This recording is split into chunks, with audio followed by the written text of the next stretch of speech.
Supreme കോടതി ഇന്നലെ കേരളം നാണം കെട്ട ഒരു ദിവസം അല്ലേ മലയാളികൾ? അതെ, ഈ പണ്ട് ജോൺ അബ്രഹാമിൻ്റെ ഒരു കഥയുണ്ട്, കോട്ടയത്ത് എത്ര മത്തായിമാരുണ്ട്. അതെ. അതുപോലെ കേരളത്തിൽ എത്ര ആൾക്ക് ഇംഗ്ലീഷ് സംസാരിക്കാൻ അറിയാമെന്നുള്ളൊരു ചോദ്യമാണ്, ഇംഗ്ലീഷ് അറിയാം, ഇംഗ്ലീഷ് പരിജ്ഞാനം ഉണ്ടെന്നുള്ള ചോദ്യമാണ് ഇന്നലെ സുപ്രീം കോടതി ചോദിച്ചിട്ടുള്ളത്. അതായത് ഈ കറക്റ്റ് നമ്മൾ കടുപ്പിച്ച ഭാഷയെ പറഞ്ഞ ഭാഷാ സൗഹൃദ സംസ്ഥാനമല്ല കേരളം എന്നാണ് ജസ്റ്റിസ് സന്ദീപ് മേത്ത അദ്ദേഹം മനോഹരമായ ഭാഷയിലാണ് പറഞ്ഞതെന്ന് മാത്രമേ ഉള്ളൂ, ഭാഷാ സൗഹൃദം എന്ന് പറയുമ്പോൾ. അപ്പോൾ അതിൻ്റെ ഒരു പശ്ചാത്തലം അറിയാമല്ലോ. ഒരു കോട്ടയം സ്വദേശി 2017 തോന്നുന്നു, കോട്ടയത്തുള്ള ഒരാൾ ലുധിയാന പഞ്ചാബുകാരിയായ ഒരു യുവതി കല്യാണം കഴിക്കുന്നു. അവർ UK യിലേക്ക് പോകുന്നു, പിന്നീട് അവർ വിവാഹമോചനത്തിലേക്ക് പോകുന്നു. അപ്പോൾ അവർ വന്ന് കേരളത്തിൽ വന്നു കഴിഞ്ഞാൽ ആ കേരളത്തിലെ ആളൊക്കെ അവർക്ക് ആ കേസ് ലുധിയാനയിൽ നടത്തണം എന്നാണ് അവരുടെ ആവശ്യം. കാരണം ഇയാൾ പറയുന്നത് ഇയാൾക്ക് മകനുണ്ട്, ഈ മകനെയും ഈ കേസിൽ കക്ഷിയാണ്. അപ്പോൾ അങ്ങനെ വരുമ്പോൾ ഞങ്ങൾക്ക് മലയാളത്തിൽ കോട്ടയത്താണ് ഞങ്ങൾക്ക് താല്പര്യം, അപ്പോൾ ഞങ്ങൾക്ക് ഇതുമായിട്ട് വരാൻ ബുദ്ധിമുട്ടുണ്ട്, അപ്പോൾ ഭാഷാ പ്രശ്നമുണ്ട് എന്നാണ് മറ്റവരുടെ വാദം. അങ്ങനെയാണ് ഇത് സുപ്രീം കോടതി ചെല്ലുന്നത്. അതെ. ഇപ്പൊ സുപ്രീം കോടതി ചെല്ലുമ്പോൾ നമ്മുടെ ഈ ഇദ്ദേഹത്തിന്റെ ഈ ഭർത്താവിന്റെ മലയാളിയുടെ അഭിഭാഷകൻ മലയാളി തന്നെയാണ്, അദ്ദേഹം കോട്ടയം സ്വദേശിയാണ്, അൽജോ ജോസഫ്. അദ്ദേഹം പറയുന്നു മലയാളികൾ വിദ്യാസമ്പന്നരാണ്, മലയാളികൾക്ക് ഇംഗ്ലീഷ് അറിയാം, നന്നായിട്ട് അറിയാം എന്ന് പറയുന്നു. പക്ഷേ സുപ്രീം കോടതി ജഡ്ജി പറയുന്നു, സന്ദീപ് മേത്ത പറയുന്നു, ജസ്റ്റിസ് പറയുന്നു കേരളം ഭാഷാ സൗഹൃദമല്ല, അതുകൊണ്ട് ഈ യുവതിയുടെ അപ്പീൽ അനുവദിച്ച് ഇത് ലുധിയാനയിലേക്ക് പിന്നെ ഈ കേസ് കേൾക്കാൻ ലുധിയാനയിലുള്ള കോടതിയിലേക്ക് കൊടുത്തിരിക്കുകയാണ്. അവിടെ എനിക്ക് തോന്നിയിട്ടുള്ള ഒരു കാര്യം, ഈ സുപ്രീം കോടതി ജഡ്ജി TV-യിൽ പാർലമെന്റ് നടപടികൾ കാണുന്നുണ്ടായിരിക്കാം. നമ്മുടെ കേരളത്തിൽ നിന്നുള്ള ചില MP-മാരുടെ ഇംഗ്ലീഷിലുള്ള തകർത്തടിച്ച പെർഫോമൻസ് ഉണ്ട്, അതിന് കാര്യം മനസ്സിലാക്കാൻ ഇവിടെ ആർക്ക് ഇംഗ്ലീഷ് അറിഞ്ഞോളാം. അതെ, ഈ റഹീമ് കാരണമായിരിക്കും അല്ലേ? ശ്രീമതി ഉണ്ടായിരുന്നു. അതായത് അറിയാൻ വയ്യ എങ്കിലും അടിക്കും. ഇപ്പൊ നമ്മളിപ്പോ ഇവിടുന്ന് ഈ വാചകം അടിക്കുന്നു, നമ്മുടെ ഈ ചർച്ച കണ്ടുകൊണ്ടിരിക്കുന്ന ആൾക്കാർ വിചാരിക്കും ഇവന്മാർക്ക് അറിയാം ഇംഗ്ലീഷ്, നമുക്കറിയില്ല എന്നുള്ളതാണ് അതിന്റെ യാഥാർത്ഥ്യം. അത് എന്താണെന്ന് ചോദിച്ചാൽ അത് നമ്മുടെ വിദ്യാഭ്യാസത്തിന്റെ കുഴപ്പമാണ്. അതായത് വിദ്യാഭ്യാസത്തിന്റെ കുഴപ്പമെന്ന് പറഞ്ഞാൽ നമ്മുടെ നാട്ടിലെ സ്കൂളുകളിൽ, സർക്കാർ സ്കൂളുകളിൽ ഇംഗ്ലീഷ് ഒരു പ്രാഥമിക ഭാഷ അല്ലെ ഒരു ആഗോള ഭാഷ എന്നുള്ള നിലയിൽ കണ്ട് പഠിപ്പിക്കാത്തതിൻ്റെയും അത് സംസാരിക്കാത്ത അടിത്തറയില്ലാതെ. കാരണം ഇംഗ്ലീഷ് പഠിപ്പിക്കുന്നത് വേറെ വല്ല വിഷയം പഠിപ്പിക്കുന്ന ആളായിരിക്കും. ഇംഗ്ലീഷ് തന്നെ അടിസ്ഥാനപരമായി ഇംഗ്ലീഷ് ലിറ്ററേച്ചറിടത്തും ഡിഗ്രിയോ PGയോ ഒക്കെ ഉള്ള ആളുകളായിരിക്കില്ല സ്കൂളുകളിൽ ഇംഗ്ലീഷ് പഠിപ്പിക്കുന്നത്. അല്ലെ, ഞാനൊക്കെ പഠിച്ച സ്കൂളിൽ എന്നെ ഒന്ന് ഇംഗ്ലീഷ് പഠിപ്പിച്ച ഇംഗ്ലീഷ് എന്നെ ഒരു ടീച്ചർ പഠിപ്പിച്ചിട്ടുണ്ട്, ഇംഗ്ലീഷ് അറിയാവുന്ന, ഇംഗ്ലീഷിൻ്റെ ഇംഗ്ലീഷ് ഭാഷാധ്യാപികയായിട്ട് ഒരാൾ പഠിപ്പിച്ചു, അത് ഒരു കൊല്ലമേ പഠിപ്പിച്ചു. ഈ കുറച്ച് വർഷം മുമ്പ് ഞാൻ എൻ്റെ ഒരു സുഹൃത്തിൻ്റെ വീട്ടിൽ ആ സുഹൃത്തിൻ്റെ ചേട്ടൻ്റെ മകൻ സ്കൂളിൽ കുട്ടിയാണ്, അവിടെ ഇങ്ങനെ പഠിക്കുന്നുണ്ട്, എന്തോ ഒരു പാഠം പഠിക്കുകയാണ്, ബ്രിട്ടീഷുകാർ ഭരണ കാലത്തെക്കുറിച്ച് എന്തോ സംഭവമാണ്. അപ്പോൾ ഇയാൾ പോയി കുട്ടി വായിക്കുന്നു, ലൂയിറ്റണന്റ് എന്ന് വായിക്കുന്നുണ്ട്, കൊളോണൽ എന്ന് വായിക്കുന്നുണ്ട്. അപ്പോൾ ഞാൻ ചോദിച്ചു, മോനെ അത് ലെഫ്റ്റണന്റ് എന്നുള്ളതാണ്, അത് കൊളോണൽ അല്ല കേണൽ എന്നാണ്. അല്ല, അത് ഞങ്ങൾ മാം പറഞ്ഞിട്ടുള്ള അങ്ങനെയാണ്. അപ്പോൾ അങ്ങനെ ആ കുട്ടി അതുപോലെ ഉണ്ടല്ലോ ഈ അട്ടിമറിക്ക് ഇംഗ്ലീഷിൽ പറയുന്ന അല്ല കൂന്ന് പറയും, സൈനിക അട്ടിമറി. അത് നമ്മൾ വായിക്കുമ്പോൾ കൂപ് ഡി ടാറ്റെ എന്ന് നമുക്കിത് വായിക്കാൻ പറ്റും. അത് ഇറ്റാലിയൻ ഫ്രഞ്ച് വേർഡാണ്, അതിന്റെ പ്രൊനൗൺസിയേഷൻ കൂതാത്തെ. അത് നമ്മൾ കൂപ്പെന്ന് വായിക്കും, കൂപ്പ് ദി ടാറ്റെ എന്ന് വായിക്കും. അപ്പം അത് കൂതാത്തെ എന്നാണ്. അത് ഞാൻ ഈ ഹിസ്റ്ററി പഠിച്ച ആളായതുകൊണ്ട് എന്നെ പഠിപ്പിക്കുന്ന സാറ് പറഞ്ഞു, നമ്മളിത് കൂപ്പ് ഡി ടാറ്റെ എന്ന് വായിച്ചപ്പോൾ അങ്ങനെയല്ല, ഇത് കൂതാത്തെ എന്നാണ് ഇത് വായിക്കുന്നത്, അത് ഫ്രഞ്ച് വേർഡാണ്. അപ്പോൾ ആ രീതിയിൽ അങ്ങനെ വേണം നമ്മളത് പ്രൊനൗൺസ് ചെയ്യാൻ. ഈ മാത്രമല്ല, നമ്മൾ പാർലമെൻറ്റിലൊക്കെ തന്നെ, അതായത് അല്ലെങ്കിൽ പൊതു ചടങ്ങുകളിൽ തന്നെ തമിഴ്നാട്ടിൽ നിന്നുള്ള രാഷ്ട്രീയ നേതാക്കൾ എല്ലാവരും ഗംഭീരമായിട്ട് ഇംഗ്ലീഷ് സംസാരിക്കും. അത്ര ഭയങ്കര ആക്സെൻ്റ് ഒന്നും ആയിരിക്കില്ല, പക്ഷേ കൃത്യമായിട്ട് പറയാനുള്ളത് വലിയ ഗ്രാമർ മിസ്റ്റേക്ക് ഒന്നുമില്ല അവർ പറഞ്ഞു. അല്ല, കേരളത്തിലെ മലയാളികൾ ഉന്നത വിദ്യാഭ്യാസം നേടിയ ആൾക്കാരേക്കാൾ ഭംഗിയായിട്ട് തമിഴ്നാട്ടിൽ നിന്നുള്ള ശരാശരി വിദ്യാഭ്യാസം നേടിയ ആൾക്കാർ ഇംഗ്ലീഷ് സംസാരിക്കും. അല്ലെ, കേരളത്തിന് വെളിയിൽ നിന്ന് നമ്മളിപ്പോൾ പറയും ബീഹാറിനെയും അതുപോലെ ബംഗാളിനെയും ഒറീസയും ഒക്കെ നമ്മൾ കളിയാക്കും, അല്ല നോർത്ത് ഇന്ത്യ UP-യിലുള്ളവരെയൊക്കെ കളിക്കും. നമ്മുടെ ഇവിടെ വന്നിരിക്കുന്ന പല IAS ഉദ്യോഗസ്ഥരും IPS ഉദ്യോഗസ്ഥരും നല്ല കൃത്യമായ ഭാഷയിൽ, നല്ല കൃത്യമായ വേർഡുകളിൽ ഇംഗ്ലീഷ് പറയും.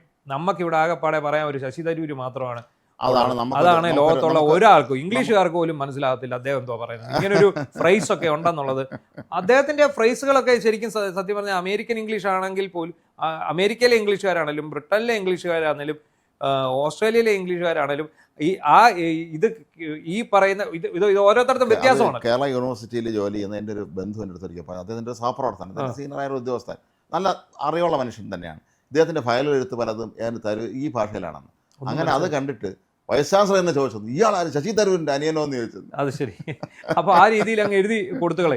ആ ഭാഷ എഴുതികളെ. പക്ഷേ ഈ എഴുതിയ ആൾക്ക് പോലും ഇത് പറയാൻ ബുദ്ധിമുട്ടായി. അതെ, അവിടെയാണ് നമ്മുടെ പ്രശ്നം. നമ്മളിപ്പോൾ കോടതിയിൽ ചെന്നാൽ ഇപ്പം തന്നെ സുപ്രീം കോടതി പറഞ്ഞ എന്താ, ഭാഷാ സൗഹൃദമല്ല എന്ന് പറയും. കാരണം കേരളത്തിലും തമിഴ്നാട്ടിലും മാതൃഭാഷ മലയാളം എന്ന് പറഞ്ഞ് ഈ രീതിയിൽ ഇത് മുന്നോട്ട് പോകാവൂ എന്നൊരു നിർബന്ധം. ഇപ്പം തന്നെ നമുക്കറിയാം ഹൈക്കോർട്ടിൽ 2 രീതിയിൽ നമുക്ക് കേസ് വിധികൾ നമുക്ക് എടുക്കാം. മലയാളത്തിലും എടുക്കാം, ഇംഗ്ലീഷിലും എടുക്കാം. അപ്പം തമിഴ്നാട്ടിലാണെങ്കിൽ അവർ തമിഴ്നാട്ടിൽ നമ്മൾ സ്വന്തമായിട്ട് വാഹനം ഓടിച്ച് നിങ്ങൾ പോയി നോക്കുക, ഗൂഗിൾ മാപ്പ് ഇട്ടില്ല നിങ്ങൾക്ക് ഒരു സ്ഥലവും അറിയാൻ കഴിയത്തില്ല. എന്താണെന്നറിയാമോ, ഇവിടെ മൊത്തം എഴുതി വെച്ചിരിക്കുന്നത് തമിഴാണ്. എൻ്റെ ഭാര്യ അഭിഭാഷകനാണെന്നറിയാലോ, തമിഴ്നാട്ടിലെ ഒരു കോടതിയിൽ സുഹൃത്തിൻ്റെ കേസ് വാദിക്കാൻ വേണ്ടി പോയിരുന്നു. ഇംഗ്ലീഷ് വാദിച്ചു തുടങ്ങിയത് അവർ നടത്താൻ പറഞ്ഞു, തമിഴ് വാദിക്കാൻ പറഞ്ഞു. അപ്പോൾ നമ്മളെ പെട്ടു. കാരണം അവർക്ക് ഇംഗ്ലീഷ് അറിയാൻ വയ്യാന്നല്ല, അവർ ഭാഷാ സ്നേഹം അങ്ങനെയാണ്. അപ്പം നമ്മളെ സംബന്ധിച്ചിടത്തോളം എന്താണ്, ഈ ഇത്രയും മനോഹരമായിട്ട് ഇംഗ്ലീഷ് സംസാരിക്കുന്ന ആൾക്കാരുണ്ട്, ഇല്ലെന്ന് നമുക്ക് പറയാൻ കഴിയില്ല. പക്ഷേ കേരളം ഒരിക്കലും ഇംഗ്ലീഷ് സൗഹൃദ സംസ്ഥാനമല്ല എന്ന് സുപ്രീം കോടതി ജഡ്ജി പറയുകയാണ്. അത് മാത്രമല്ല, അല്ല, അദ്ദേഹം പറഞ്ഞതിന് അനുസരിച്ച് ആ വിധി ആ യുവതിക്ക് അനുകൂലമായിട്ട് കൊടുക്കുകയും ചെയ്യുന്നു. അപ്പോൾ എന്താണ് സംഭവിക്കുന്നത്, നമ്മുടെ നാട്ടിൽ ഈ പറഞ്ഞ പോലെ ഈ റഹീമിനെ പോലെയൊക്കെ ഉള്ള ആൾക്കാർ പോയി ഇംഗ്ലീഷ്, അതേസമയം പ്രേമേന്ദ്രനും ജോൺ ബ്രിട്ടാസും ഗംഭീരമായിട്ട് സംസാരിക്കുന്നുണ്ട്. ഇവർ രണ്ടുപേരും സംസാരിക്കും. സുരേഷ് ഗോപി സംസാരിക്കും. സുരേഷ് ഗോപി നോക്കിയല്ലേ വായിക്കുന്നത്, അദ്ദേഹം സ്വന്തം ഇംഗ്ലീഷിലാണ് അദ്ദേഹം സംസാരിക്കുന്നത്. ആ ഇംഗ്ലീഷിനൊന്നും യാതൊരു പ്രശ്നമില്ല. ഷാഫി പറമ്പിൽ സംസാരിക്കും, പാർലമെന്റിൽ നന്നായിട്ട് സംസാരിക്കും. അപ്പൊ അതൊക്കെ എന്ന് പറഞ്ഞാൽ അത് ഒരു ശീലമാണ്. തമാശക്ക് ഇംഗ്ലീഷൊക്കെ പറയുന്നത് ഇംഗ്ലീഷ് വാക്കുകൾ ഉപയോഗിക്കുന്നത് അതൊരു പ്രത്യേക ഇംഗ്ലീഷാണ്. അദ്ദേഹം പറഞ്ഞ ഗ്രാമർ മിസ്റ്റേക്ക് ഒന്നും വലിയ ഇല്ല, അദ്ദേഹം പറയും. ഇതെല്ലാം പോട്ടെ, കെ കരുണാകരൻ പറയുമായിരുന്നു. അതേ പാർലമെന്റിൽ മന്ത്രി നമ്മുടെ വ്യവസായ മന്ത്രി ആയിരുന്നു, അതേ പാർലമെന്റ് ഇംഗ്ലീഷ് സംസാരിക്കും. VS അച്യുതാനന്ദൻ പറയുന്നത് അതാണ് നമ്മൾ ഏറ്റവും പ്രധാനപ്പെട്ട പഠിച്ചെടുത്തു.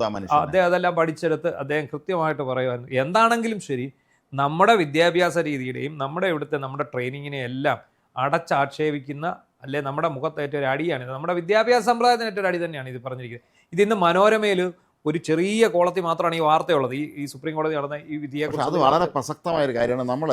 നമ്മളത് കാര്യം എടുക്കണം. ഇത് നിർത്തുന്ന ഒരു കാര്യം കൂടെ പറഞ്ഞിട്ട്, ഞങ്ങൾക്ക് ട്രെയിനിൽ സഞ്ചരിക്കുമ്പോൾ ഒരാൾ, നമ്മുടെ പ്രോഗ്രാം കാണുന്ന ഒരാൾ അദ്ദേഹം പരിചയപ്പെട്ട് സംസാരിച്ചു. ഇദ്ദേഹം വിദേശ രാജ്യത്ത് ഷിപ്പിംഗ് മേഖലയിൽ വലിയ പദവിയിലിരുന്ന ഒരാളാണ്. അദ്ദേഹം പറഞ്ഞൊരു പ്രധാനപ്പെട്ട കാര്യമുണ്ട്. അദ്ദേഹത്തിൻ്റെ സ്വപ്നമായിരുന്നു കേരളത്തിൽ തുറമുഖങ്ങളൊക്കെ ഒരു കാലത്ത് വരാമെന്നൊക്കെ. അവിടെ ഒരിക്കലും അദ്ദേഹത്തിന് സാധിച്ചില്ലാത്ത കാര്യം അദ്ദേഹം പറഞ്ഞത്. നമ്മുടെ നാട്ടിൽ പലപ്പോഴും രാഷ്ട്രീയ നേതാക്കൾ, ഈ മന്ത്രിമാരും എല്ലാവരും കൂടെ ചേർന്ന് അവിടെ വരും, എല്ലാ സർക്കാരിലും ഈ നിക്ഷേപ സമാഹരണം, വ്യവസായികളെ കാണുക എന്നുള്ളതൊക്കെയാണ്. അപ്പോൾ അവിടുത്തെ ആളുകൾ വന്നിരിക്കുമ്പോൾ ഇവർക്ക് ഇംഗ്ലീഷ് അറിയില്ല. അപ്പോൾ അവിടെ വന്നിരിക്കുന്ന വിദേശികളായിട്ടുള്ള ആളുകൾക്ക് അവർക്ക് കാര്യങ്ങൾ അറിയേണ്ടത് ഈ മന്ത്രി എന്നാണ്, സെക്രട്ടറി, ഉദ്യോഗസ്ഥനല്ല പറയേണ്ടത്. അവർക്ക് ഈ ജനപ്രതിനിധി പറയണം. അവർ സമ്മതിക്കില്ല. അവർ ചോദിക്കുമ്പോൾ ഇവരും തടയും. അടുത്തിരുന്ന IAS അടുത്ത് പറയും. അപ്പോൾ IAS മന്ത്രി പറയുന്നത് എന്നാൽ എന്ന് പറഞ്ഞുകൊണ്ട് പിന്നെ അയാൾ വിശദീകരിക്കും. അപ്പോൾ അവർക്കത് ഇഷ്ടപ്പെടില്ല. മാത്രമല്ല, കേരളത്തിൽ നിന്നുള്ള അദ്ദേഹം തന്നെ പറഞ്ഞ എന്നും ഒരു കാലത്ത് വന്ന ഈ IT മേഖലയൊക്കെ വളരെ ഉയർന്ന ഒരു കാലത്ത് ഈ ഇവർ കൊണ്ടുവന്ന മന്ത്രി കടലാസ് നോക്കിയൊക്കെ വായിക്കുകയാണ്. അതിൽ IT എന്നുള്ളത് മുഴുവൻ അദ്ദേഹം ഇറ്റെന്ന് വായിച്ചു എന്നാണ്. അപ്പോൾ മനസ്സിലായില്ല. അപ്പോൾ സത്യം പറഞ്ഞാൽ നമ്മുടെ രാഷ്ട്രീയ നേതൃത്വമൊക്കെ തന്നെ ഇതിനെക്കുറിച്ച് ബോധവാന്മാരാകണം. കാരണം കേന്ദ്രത്തിൽ ഡോക്ടർ B. അശോകിൻ്റെ ഒരു ഇൻ്റർവ്യൂ കണ്ടപ്പോൾ അദ്ദേഹം പറയുന്നുണ്ടായിരുന്നിരിക്കൽ ഈ ഇംഗ്ലീഷും ഹിന്ദി അറിയാൻ പാടില്ല, ഡൽഹിയിൽ അങ്ങോട്ട് വന്നിട്ട് അവിടുത്തെ കേന്ദ്ര സർക്കാരിൻ്റെ ചർച്ചകൾക്കും അല്ലെങ്കിൽ മറ്റ് കാര്യങ്ങൾക്കും വന്നിട്ട് കാര്യമില്ല എന്നുള്ളതാണ്. ഇംഗ്ലീഷ് ഹിന്ദി അറിഞ്ഞിരിക്കണം നമ്മൾ. അല്ല, ഈയിടെ ഞാനിത് കണ്ട ഏതോ ഒരു ഇന്ത്യ ടുഡേ പോലെയുള്ള ഏതോ ഒരു ദേശീയ മാധ്യമത്തിൻ്റെ ഒരു കോൺക്ലേവിൽ പിണറായി വിജയൻ പങ്കെടുക്കുന്നു. അതായത് അപ്പോൾ അവതാരകൻ ഇങ്ങനെ ചോദിക്കുന്നു, പുള്ളി ഓരോ പേപ്പർ എടുത്തിട്ട് ആ പേപ്പറെ നോക്കി ഇങ്ങനെ വായിക്കുകയാണ്, പിണറായി വിജയൻ വായിക്കുകയാണ്. അപ്പോൾ ഇത് അറിയാത്തവർ എഴുതി നോക്കി വായിക്കുന്നതിനകത്ത് തെറ്റൊന്നുമില്ല. പക്ഷേ VD സതീശനെ ഇപ്പോൾ ഒരു മുഖ്യമന്ത്രിയാണെങ്കിൽ അതിന് ഈ പേപ്പറിൻ്റെ ആവശ്യമില്ല. അദ്ദേഹം കൃത്യമായിട്ടത് പറയും. എന്ന് വെച്ചാൽ നമ്മളിപ്പം നമ്മുടെ ജനപ്രതിനിധികളെല്ലാം വിദ്യാഭ്യാസമുള്ളവരാണെന്ന് നമുക്ക് പറയാൻ പറ്റത്തില്ല. കാരണം രാഷ്ട്രീയമാണ്. അതിനകത്ത് അവർക്ക് തോന്നും ഇപ്പം പൊട്ടത്തരം പറയുന്ന ആൾക്കാരുണ്ട്. ഇപ്പോൾ തന്നെ കഴിഞ്ഞിടയ്ക്ക് ഒരു ചാനൽ മേധാവി എണ്ണീറ്റിരുന്ന് പൊട്ടത്തരം പറയുന്നത് നമ്മൾ കേട്ടത്. അപ്പോൾ അത്രയ്ക്ക് വിവരമേ നമ്മുടെ ആൾക്കാർക്കുള്ളൂ. പക്ഷെ അത് പറഞ്ഞിട്ട് കാര്യമില്ല. അല്ല, ഇംഗ്ലീഷ് നമ്മുടെ മാതൃഭാഷയോട് നമ്മൾ 100% നമ്മൾ സ്നേഹം പുലർത്തുകയും നമ്മളെ വീട്ടിലെങ്കിലും നമ്മൾ മലയാളം സംസാരിക്കുകയും ചെയ്യണം. നമ്മൾ മലയാളി തമ്മിൽ കാണുമ്പോൾ മലയാളം പറയണം. പക്ഷേ ഇംഗ്ലീഷ് എന്ന് പറയുന്നത് ലോകവ്യാപകമായി കമ്മ്യൂണിക്കേഷൻ വഹിക്കുന്ന ഒരു ഭാഷയാണ്. അത് അറിഞ്ഞുകൂടാ എന്ന് പറഞ്ഞാൽ എല്ലാ രാജ്യത്തും ചിലപ്പോൾ ഇംഗ്ലീഷ് അറിയാൻ നിങ്ങൾ രക്ഷപ്പെടില്ല. ഇപ്പോൾ സ്കാൻഡിനേവിയൻ രാജ്യങ്ങൾ, സ്വീഡനിൽ നിന്നും അവിടെ ഇംഗ്ലീഷ് പറഞ്ഞിട്ട് കാര്യമില്ല. ആ നാട്ടിലെ സംബന്ധിച്ച് അവർക്ക് സ്വീഡിഷ് അറിയാവും പലപ്പോഴും. ഞാൻ പറഞ്ഞത് നമ്മുടെ ചേട്ടൻ്റെ വൈഫ് അവിടുത്തെ കാര്യമാണ്, ഭാര്യ അവിടുത്തെ കാര്യമാണ്. അപ്പോൾ അവരുടെ അച്ഛനമ്മയൊക്കെ വന്നപ്പോൾ നമുക്കൊന്നും സംസാരിക്കാൻ പറ്റുന്നില്ല അവരുടെ അടുത്ത്. കാരണം അവർക്ക് അവിടുത്തെ ഭാഷ അറിയാം. അപ്പോൾ ഇവർ വഴി ട്രാൻസ്ലേറ്റ് ചെയ്ത് നമുക്ക് അവിടുത്തെ കാര്യങ്ങൾ അറിയാൻ കഴിയുകയുള്ളൂ. നമ്മൾ വിദ്യാസമ്പന്നരെന്ന് നടിക്കുമ്പോഴും നമ്മുടെ ഭാഗത്ത് ഇങ്ങനെയൊക്കെയുള്ള ചില പ്രശ്നങ്ങൾ നമ്മളെ പലപ്പോഴും തിരിഞ്ഞുകൊത്തുന്ന അവസ്ഥയാണ്.